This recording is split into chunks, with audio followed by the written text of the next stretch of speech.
Hey there, and welcome to GamEntropy, where we ask the question of what makes a game tick. Today we'll be looking at the following games: Alan Wake, Alone in the Dark Inferno, Lost Via Domus, and Phantasy Star Universe. And we'll be discussing something they have in common. If you're worried about spoilers, get out now.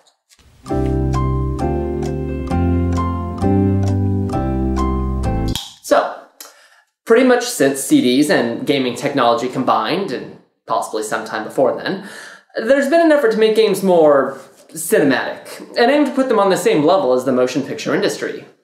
These games don't do that. No, these are games that have aspired to place themselves akin to television, and attempt to lay their events out by the conceit of the small screen, rather than the large. So, the first question then is, why? Why try and structure a game around a format that enjoys nowhere near the same accolades as the high and mighty cinema? Consider this. Television seasons are laid out very differently from movies. Movies tell a single story and are often obligated to see a continuous rise in action until the events inevitably climax. Television, on the other hand, can take its time. Events can rise and fall more like a roller coaster, giving the viewer sufficient time to get invested in the characters, as well as allowing events to relax a little as needed before the eventual climax. The stakes aren't always as high, but they often feel higher by the end of the story arc because they've taken 10 to 20 hours to build up, as opposed to trying to do it in the span of 1 to 2. Well, hell. Television is awesome. Screw this movie crap. Clearly, these games must tell some of the best stories ever. Okay, for the most part, no. As attractive as the format is, one of the first places where many contenders fall short of is episode count. Excluding Phantasy Star, the rest of these titles have between 6 to 8 episodes, which is great, if your show is produced by the BBC. But let's narrow the focus. What does one need to make a quality TV series? For starters, your cast has to carry the weight of the story. A compelling main character and a strong supporting cast will go a long way. For a positive example, Alan Wake does it best, and you're probably going to hear me say that a lot. The key cast members, major and minor, are all presented early in the story, and most maintain a consistent presence despite the short episode count. Most everyone is more than they let on, and prove to be complex human beings by the end. On the other hand, we have Phantasy Star Universe. The story is laid out more like an anime, and coupled with some RPG philosophies for structure and development. Out of all the titles, this is the one that tries the hardest. Now, just relax, boy. We're the Vole Brothers, okay? I'm sure you've heard of us, so why don't you just go back to the hole you came from? It fails, but it tries very hard. The cast is technically diverse, but with one minor exception, they're culled together from every cliché in the book. It's not so much bad as it is bland. Of course, if you want bad. What the fuck? Be sick? This. Fuck you anyway. You could take Alone in the Dark, whose core cast of 2 spend half the game cursing at each other, and the other half making sometimes bizarre leaps of logic to push the plot along. Pushing the plot along is the next thing a TV show has to do, as well as tying the major and minor plots together. In terms of subplots, this is one area where the TV-inspired game has universally fallen short. This is owing more to the type of work and schedule involved in producing TV versus video games. Television, especially network television, often calls for an episode count which exceeds the needs of all but the most demanding continuity.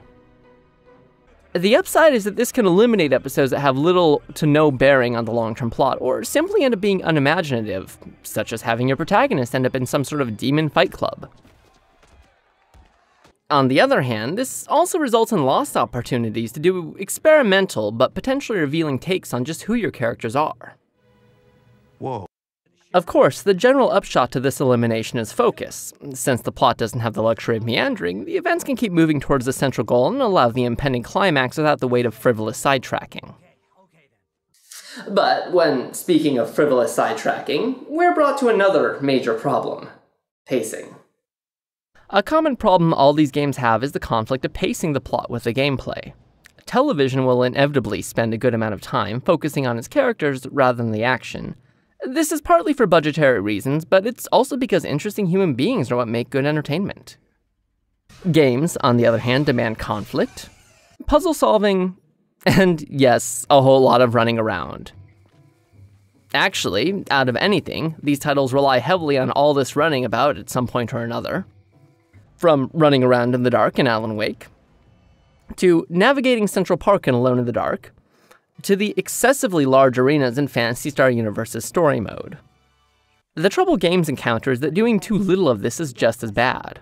Playing the Lost video game is little more than hanging around with a bunch of celebrities who are only moderately interested in talking to you, to minimally exciting gameplay which may actually succeed in staying in the spirit of the show. A show which, yes, was not known for its action sequences, but for the implied dangers rather than the certain ones. The opposite of this is Alone in the Dark, whose first level, episode, revolves around a building collapsing while the player is inside. The entire first episode and a bit of the next one is spent trying to get out, and while this makes for good gameplay, technical issues notwithstanding, it makes for bland storytelling. This is, again, why Alan Wake is the closest to a valid success. There are points where the gameplay drags, badly, but most of the time Alan is either with someone or in communication with someone.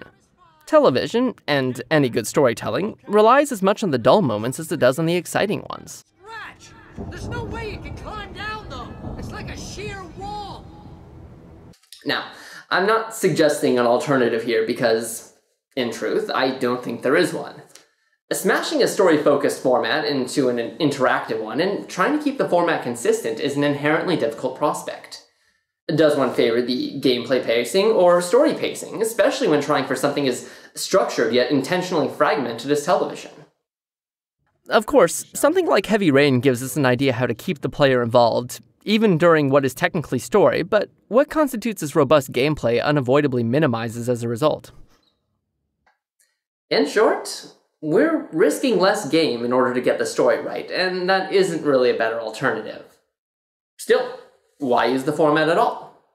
Do these titles actually justify the effort of fragmenting the highs and lows like a show would, as opposed to the single running scenario of cinema? You know, I'd say they do. There are problems, of course. Although it often fails as a game, I'd argue that the Lost title succeeds as a television show-based game, in part because it has a show as a template to work off of. Many familiar locations are reused, but this is partly because most shows have to dwell on common ground and can't consistently move around and change location. Moreover, the Lost game employs storytelling devices not often seen in games in general, particularly with the short, interactive flashbacks that may only last a few minutes, but are essential to piece the story together. Phantasy Star Universe has the best episode count, and part of the reason the game needs this is because it was intended to continue in an online atmosphere. Nearly 20 episodes were released online over the next few years following the game's launch, and use of this structure helped with the transition, although the absence of voice acting in the online episodes does mar the experience. Alan Wake was heavily inspired by Lost, and is in some ways a better Lost game than Via Domus was. It makes the concession that a game needs for a fair amount of gameplay, but usually knows when to break things up and let the story get told. On the other hand... Fuck you anyway! If any title can be accused of shamelessly abusing the television motif, it's Alone in the Dark. The cast is tiny and not compelling, the game starts dynamic and quickly dwindles, like a poorly planned series that blows its budget in the first episode, and the cliffhangers at the end of the episodes are poorly chosen or just selected at random.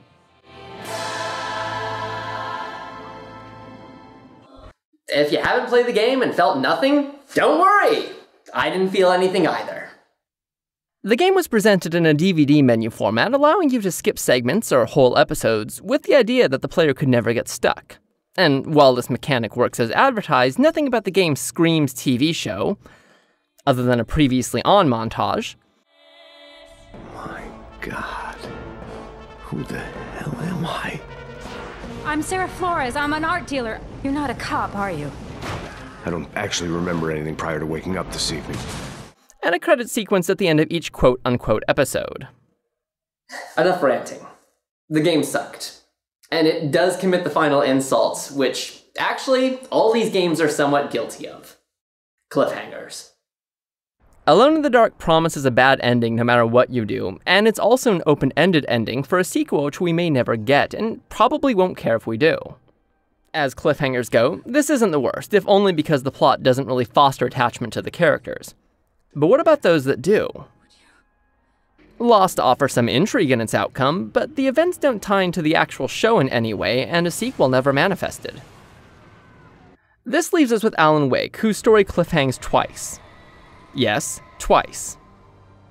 The actual game does resolve the larger plot, as promised, but leaves Alan in a sort of limbo. 2 downloadable episodes followed, recycling a lot of assets, but providing an intriguing exploration of the character as he attempts to escape the limbo of his own psyche. By the ending, there is some resolution, but it's not really final so much as it is optimistic, as well as blatant sequel bait. It's certainly a positive example of a downloadable extension to an episodically structured game, but the very idea of the cliffhanger is reprehensible for a few reasons. Alan, wake up. Look at Star Wars. Classic example. The ending of the first movie creates a happy outcome, but it leaves the threat looming. BioWare's Mass Effect does the same thing, really. Sovereign was only a vanguard. The Reaper fleet is still coming. Hundreds of ships, maybe thousands. And I'm gonna find some way to stop them. The clincher with the TV game design philosophy is that TV shows are virtually guaranteed to come back in a few months to a year with another batch of episodes. Games, like movies, don't do that. Games take years to develop because of the kind of work involved, and that's assuming they do well enough to warrant a sequel in the first place. Yeah, I'm still waiting for Alan Wake 2. Anyway, games under the TV format can work pretty well with the right planning, but will they ever completely work? Probably not. But I look forward to seeing someone prove me wrong. Until next time.